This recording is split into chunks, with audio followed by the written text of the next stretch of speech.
هاي الخلطة يقول ثباتها 3 أيام وبضمانتي. خلينا نشوف الخلطة. اليوم جبت لكم خلطة كلش قوية، ثبات وفوحان، تشتغل للجنسين.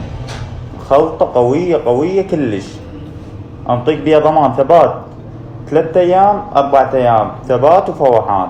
الخلطة هي بربري علبة 30 مل، بربري 10 سيسي،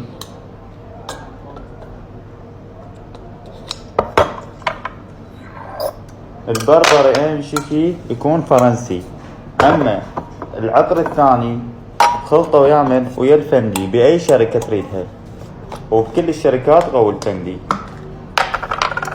خلي 7 سيسي فندي. مثل ما شفتوا الخلطة قال 3 أيام تضب الملابس والخلطة طيبة. إذا وصل فيديو 50 تعليق كاتب لي جربها، راح أجربها بالفيديو الجاي.